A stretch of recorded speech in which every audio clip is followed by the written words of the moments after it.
بسم اللہ الرحمن الرحیم۔ ناظرین السلام علیکم۔ حسن خان آفیشیل میں آپ لوگوں کو خوش آمدید کہتا ہوں۔ ناظرین، پاک بھارت جنگ تو تقریباً ختم ہو گئی ہے اور آئندہ جنگ کا امکان بھی بہت کم ہے، لیکن ایک بات ہے کہ یہ جنگ ہوئی کیوں اور اس جنگ کا فائدہ کس کو ہوا۔ اس وقت اس میں ایک اور جو اینگل ہے، ایک تو وہی آ رہی ہے کہ یہ کیا چین کی سازش تو نہیں تھی کہ پاک بھارت جو ہے خواہ مخواہ اس میں لڑائی ہو جائے، کیونکہ الٹیمیٹلی ہم نے دیکھا کہ اس جنگ کا سارا فائدہ جو ہے نقصان پاکستان کو ہوا، نقصان انڈیا کو ہوا، فائدہ جو ہے چین کو ہوا، اور آئندہ بھی اس جنگ کے جو اثرات ہے اس کے فائدے جو ہے وہ چین کو ہو رہے ہیں۔ نمبر ایک بات تو یہ ہے۔ دوسری بات یہ ہے کہ انڈین ایک نیریٹو ہے جو ابھی بیلڈ ہو رہی ہے، وہ یہ ہے کہ یہ لڑائی بہار کی الیکشن سے پہلے ضروری تھی، اور اسپیشلی یہ پہلگام کا واقعہ، کیونکہ انڈیا میں جب بھی کوئی امپورٹنٹ ایونٹ ہوتا ہے، اسپیشلی الیکشن ہوتے ہیں، گزشتہ 4-5 تقریباً بلکہ ایک دہائی سے اگر ہم دیکھیں تو وہ یہ کہہ رہے ہیں، انڈین انالسٹ کہہ رہے ہیں کہ جب بھی کوئی اہم پولیٹیکل ایونٹ ہوتی ہے تو اس قسم کے واقعات ہوتے ہیں، الزام پاکستان پہ، پھر جو ہے ٹمپریچر ہائی کیا جاتا ہے، الیکشن ختم ہو جاتے ہیں تو معاملہ ختم ہو جاتا ہے۔ ابھی بہار کی الیکشن ہو رہی ہے تو نریندر مودی صاحب بجائے اس کے کہ پہلگام میں اتنا بڑا واقعہ ہوا ہے، کشمیر میں اتنے نقصانات ہوئے ہیں، وہاں جانے کے بجائے وہ جا کے بہار میں کیوں پہلگام کے واقعے پہ رو رہا ہے، یا پاکستان کو وہاں سے دھمکیاں کیوں دے رہا ہے، کیونکہ بہار تو دور ہے، وہاں پہ تو ایک میزائل کیا ڈرون بھی نہیں گیا ہے۔ تو اس حوالے سے بات کریں گے کہ واقعی یہ چین کی سازش تھی یا مودی کی سازش تھی، اس پہ بات کریں گے۔ لیکن پہلے ایک بات کرتے ہیں کہ یہ جو جنگ ہے یہ تقریباً 16 گھنٹے کی جنگ تھی، اور تجزیہ کار یہی کہتے ہیں کہ 16 گھنٹے جنگ میں جو ہے جنوبی ایشیا میں تاریخی تبدیلیاں جو ہے اس جنگ نے سامنے لے آئے۔ ایک تو یہ ہے کہ طاقت کا توازن جو ہے پہلی دفعہ وہ برقرار رہا، اور بلکہ پاکستان کے فیور میں ہوا، کیونکہ ہسٹوریکلی یہی تھا کہ پاکستان جو ہے وہ کنونشنل وار میں یعنی روایتی جنگ میں انڈیا کے ساتھ جو ہے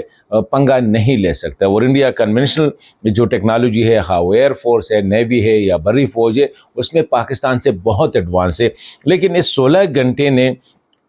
پاکستان کو جو شاندار فتح دلوائی، اور انڈیا ابھی تک اپنا زخم جو ہے وہ چاٹ رہا ہے، تو اس سے وہ طاقت کا توازن جو ہے اس کا وہ بدل گیا ہے، نمبر 1۔ دوسرا یہ ہے کہ نریندر مودی صاحب کا جو میرے خیال میں ان کا جو اندازہ تھا وہ بالکل غلط تھا پاکستان کے بارے میں، اور اس میں بنیادی کردار جو ہے وہ مودی میڈیا نے، وہ میڈیا جو کہ نریندر مودی صاحب کی فیور میں ہے یا اس کے زیر اثر ہے، اس نے بہت بڑا کردار ادا کیا، اور اس نے بھی کوشش کی کہ مودی پہ پریشر بڑھائے۔ آؤٹ ورلڈلی ایسا لگ رہا تھا کہ مودی پہ جنگ لڑنے کے لیے بہت زیادہ دباؤ ہے، تو پریشر بڑھانے کے لیے اس نے اپنا میڈیا یوز کیا تاکہ وہ پاکستان پہ حملہ کرے، اور اس کو یہ اندازہ نہیں تھا کہ پاکستان اس طرح رسپونڈ کرے گا، کیونکہ یہ 1962 کے بعد، ابھی جو میں چین کی جو سازش کی بات بتا رہا ہوں، 1962 میں چین نے جو اس وقت نہرو وزیر اعظم تھے، انڈیا کو بہت بڑی شکست دی تھی، اس کے بعد انڈیا کو یہ دوسرا بڑا شکست ہے، اسی وجہ سے چین بھی کریڈٹ لے رہا ہے، اور کچھ کہہ رہے ہیں کہ چین کی سازش بھی اس میں شامل ہے۔ اگر ہم دیکھیں تو اس میں پاکستانی فضائیہ اور پاکستانی بری فوج کا جو ہے پلہ بہت زیادہ بھاری رہا، پولیٹیکلی اور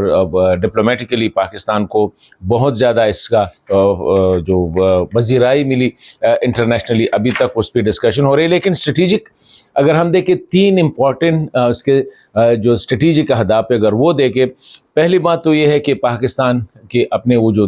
دفاعی طاقت کا توازن جو ہے وہ اس نے بحال کر دیا۔ دوسری بات، کشمیر جو ہے وہ انٹرنیشنلی ہائی لائٹ ہوا، ایک بار پھر انٹرنیشنل سٹیج پہ آیا۔ چین بھی اب کشمیر کا تقریباً ایک سٹیک ہولڈرز ہے، کیونکہ ایک فریق بن چکا ہے ابھی کشمیر کے مسئلے پہ، تو یہ بہت امپورٹنٹ ہے۔ اور تیسرا اہم ہے کہ امریکہ جو کہ دنیا کا سپر پاور ہے، اس نے خود کشمیر کا مسئلہ لے کے کہتے اس کو میں نے حل کرنا ہے۔ تو یہ 3 بنیادی جو میرے خیال میں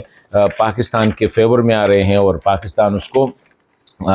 غلطی کس کی تھی؟ غلطی نریندر مودی صاحب کی تھی۔ ابھی آ کے اگر دیکھیں چین کا کردار اس جنگ میں، ایک سائڈ پہ تو انڈیا یہ کہہ رہا ہے کہ دنیا کو یہ بتانے کی کوشش کر رہا ہے کہ جی میری لڑائی جو تھی وہ چین کے ساتھ تھی۔ چین کے ساتھ کیسی تھی؟ چین کا تو ٹیکنالوجی پاکستان کے ساتھ اگر JF تھنڈر تھا، JF-17 تھا، یا J-10C تھا، یا PL-15 جو میزائلز تھے، وہ تو اس میں کوئی شک نہیں کہ وہ چائنیز بیلٹ تھے۔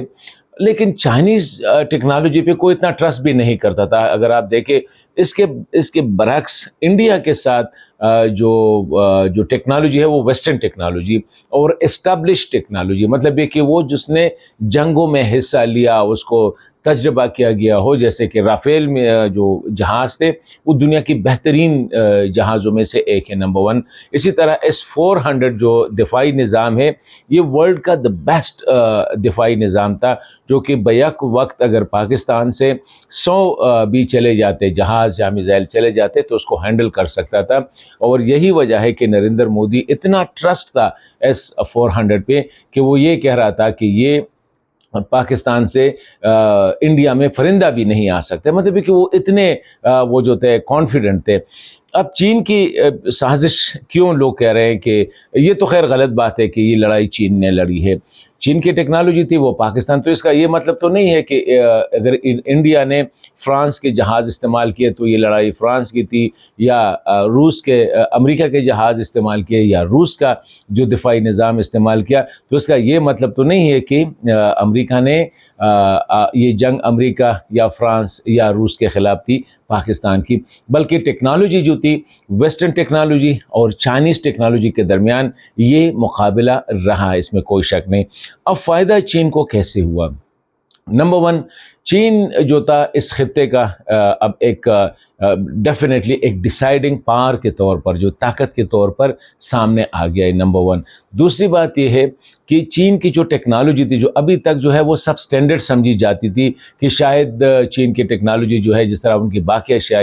چینی ٹیکنالوجی اس پہ اتنا ٹرسٹ نہیں تھا، اب پہلی دفعہ اس کو ایک لائیو طور مطلب ہے کہ واقعی جنگ میں اس کو ٹیسٹ کیا گیا اور وہ کامیاب رہے ویسٹرن ٹیکنالوجی کے خلاف۔ تو ابھی یہ ہے کہ J-10C اس کا ہے یا اس کا جو JF تھنڈر ہے، ظاہری بات ہے ابھی چائنیز نہ صرف دفاعی بلکہ دیگر ٹیکنالوجی بھی اس کے جو ہے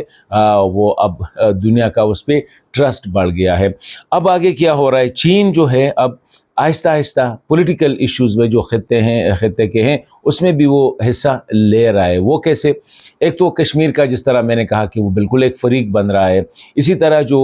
رنگ ہے انڈیا کا، اس کے پاکستان ہے، بنگلہ دیش ہے، سری لنکا ہے، بھوٹان ہے، نیپال ہے، ان سب ممالک میں چین کی جو اثر و رسوخ ہے وہ بہت زیادہ بڑھ چکی ہے، اور ان ممالک میں چین جو ہے بہت زیادہ انویسٹمنٹ بھی کر رہا ہے اور اس کو دفاعی لحاظ سے مضبوط بنا رہا ہے، تاکہ انڈیا جو ہے وہ جو گمنڈ ہے یا وہ جو تکبر ہے اس سے ابھی انڈیا نے نکلنا ہوگا۔ لیکن اس کے ساتھ ساتھ ہم دیکھ رہے ہیں کہ چین اس خطے میں دیگر مسائل جو ہے پولیٹیکل ہے یا سیکیورٹی کے ہے، جیسے افغانستان کا مسئلہ ہے، تو اس میں چین اب ایکٹیولی انوالو ہو رہا ہے، اور چین کی یہی کوشش ہے کہ پاکستان اور افغانستان کے درمیان امن قائم ہو، دہشت گردی میں کمی ہو، اور یہ جو CPEC ہے یہ افغانستان سے سنٹرل ایشیا اور سنٹرل ایشیا سے ویسٹرن یورپ ایسٹرن یورپ تک پہنچ جائے۔ تو اب چین اگر ہم دیکھیں تو اس جنگ کا جس طرح میں نے شروع میں کہا، نقصان پاکستان کا کچھ ہوا، نقصان انڈیا کا بہت زیادہ ہوا، لیکن اس کا فائدہ وہ چین کو جا رہا ہے۔ تو یہ اسی حوالے سے میری یہی آج تھا کہ شاید آخر میں یہی کہوں گا کہ شاید وہ جو لوگ کہتے ہیں کہ یہ چین نے سازش کی ہوگی کہ چلو دونوں کے درمیان لڑائی کرے، ویسے بھی یہ دونوں تو لڑتے رہتے ہیں، فائدہ الٹیمیٹلی چین کا ہونا تھا۔